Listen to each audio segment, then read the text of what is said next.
झटपट आज आपण डांगराची भाजी करणार आहोत. कशी करायची ते बघूया. नमस्कार, मी ज्योतिष किचनमध्ये सर्वांचं खूप खूप स्वागत आहे. व्हिडिओ स्किप न करता संपूर्ण बघा.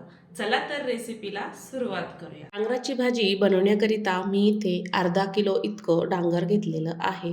त्याच्या आपल्याला बिया काढून घ्यायच्या आहे. याला लाल भोपळा पण म्हणतात, पण गावाकडं याला डांगरच म्हणतात. हे डांगराचे वेल पावसाळ्यामध्ये लावले जातात आणि हिवाळ्यामध्ये खूप सारे डांगर येतात. आता लोक याच्या शेत्या पण करायला लागलेत आणि छान याला विकतात. पूर्वी गावाकडं पावसाळ्यात लावल्यानंतरच हे डांगर मिळायचे. आता वर्षभर हे डांगर किंवा लाल भोपळा वर्षभर मिळतो. दोन्हीही मी कापांच्या इथे बिया काढून घेतल्या. अशा पद्धतीच्या आहे, निब्बर आहे. ह्या जरी बिया लावल्या ना तर छान याला डांगर येतात. आपण आता लाल भोपळा आपल्याला चिरून घ्यायचा आहे. छोटे छोटे असे पीस आपल्याला कापून घ्यायचे आहे.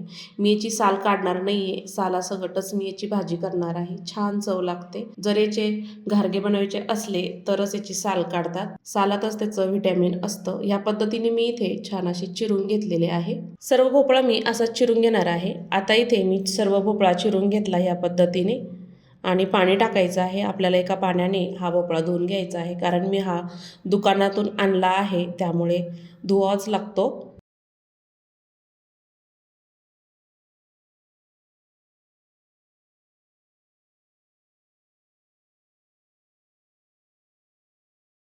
पाणी काढून घेतलं.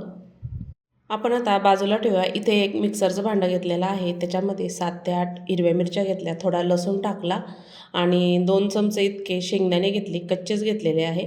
झाकण लावायचं आणि मिक्सरला छान असं फिरून घ्यायचं आहे. या पद्धतीने मी ते जाडसर असं फिरून घेतलं.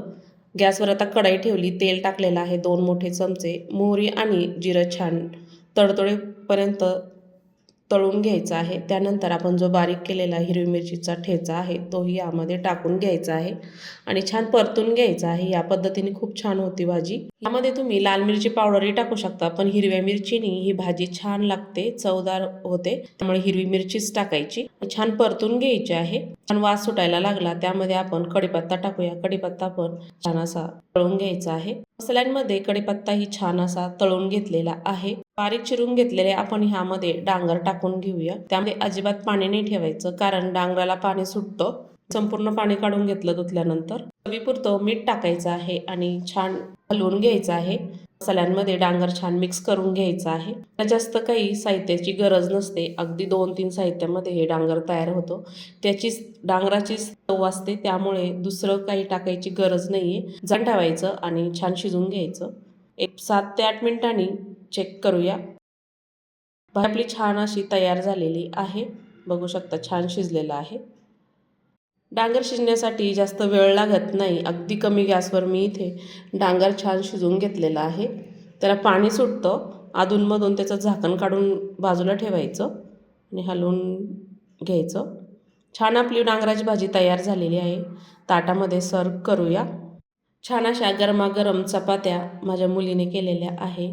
थोडीशी बाजूला मेथी, गाजर आणि डांगराची भाजी, छान असा बेत तयार केलेला आहे.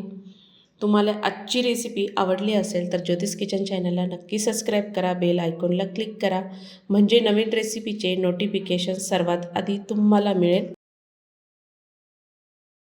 तर अशा पद्धतीने आपण आज डांगराची भाजी केलेली आहे. व्हिडिओ आवडल्यास ज्योतिष किचन चॅनलला सबस्क्राईब करा, बेल आयकॉनला क्लिक करा. फेसबुकवर बघत असाल तर फॉलो करा. लाईक आल्यानंतर हाईप येतं, हाईप करा. संपूर्ण व्हिडिओ बघितल्याबद्दल सर्वांचे धन्यवाद.